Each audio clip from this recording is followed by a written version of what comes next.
اللهم إنا نعوذ بك من منكرات الأخلاق اللهم إنا نعوذ بك من منكرات الأخلاق والأعمال والأهواء والأدواء والأعمال والأهواء والأدواء اللہم اے اللہ انا نعوذ بکا بے شک ہم آپ کی پناہ چاہتے ہیں من منکرات الاخلاق اخلاق کی برائیوں سے یا اخلاقی برائیوں سے، برے اخلاق سے، والاعمال اور برے اعمال سے، والاہواء اور بری خواہشات سے، والادواء اور بری بیماریوں سے۔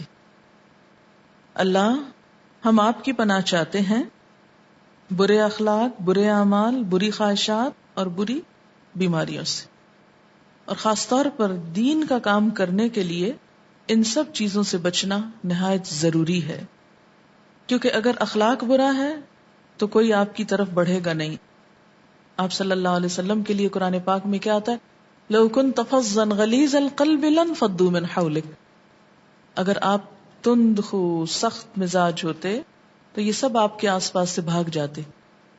تو داعی دین کو، داعی کا مطلب کیا ہوتا ہے؟ دین کی طرف بلانے والا۔ داعی کو پسندیدہ اخلاق کا مالک ہونا چاہیے۔ آپ صلی اللہ علیہ وسلم کی سب سے بڑی خوبی کیا تھی؟ انک لعلی خلق عظیم، آپ یقیناً اخلاق کی بلندیوں پہ فائز ہیں۔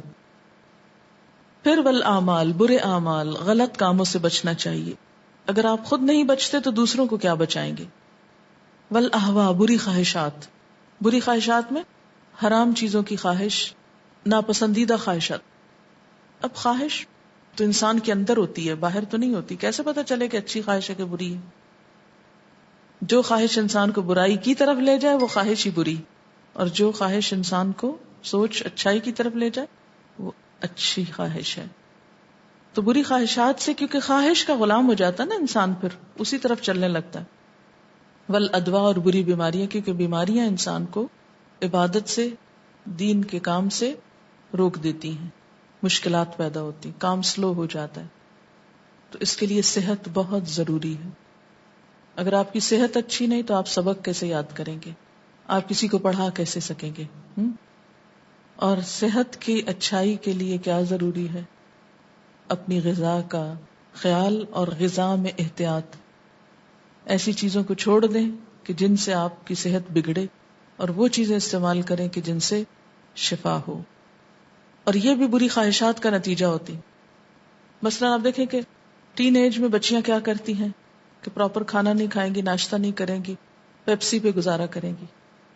اب آپ خود سوچیں کہ پیپسی میں نیوٹریشن ویلیو کیا ہے، کتنی ہے بتائیں گے آپ؟ 0، کوئی غذائیت نہیں اس میں، بلکہ اس کا کلر اور اس کا وہ گیس اور وہ سب کچھ مل ملا کے انسان کے اندر کا سسٹم تباہ کرنے والا ہے۔ اس کے اوپر بے شمار ایسے آرٹیکلز اور چیزیں موجود ہیں کہ آپ کی کڈنیز افیکٹ ہوتی ہیں، لیور افیکٹ ہوتا ہے، بہت ساری بیماریوں کی جڑ ہے۔ لیکن عموماً ہم جوس نہیں پیئیں گے یا غذائیت والی چیز نہیں لیں گے، لیکن زبان کے ذائقے اور دل کی خواہش پوری کریں گے۔ تو جو دل کی خواہشیں پوری کرنے والے ہوں پھر وہ دین کے کام میں پیچھے رہ جاتے ہیں۔ تو اپنی بری خواہشات پر کنٹرول کرنے کے لیے دعا بھی مانگیں اور دوا بھی کریں تاکہ بری بیماریوں سے بچ سکیں۔ اللہم انا نعوذ بک من منکرات الاخلاق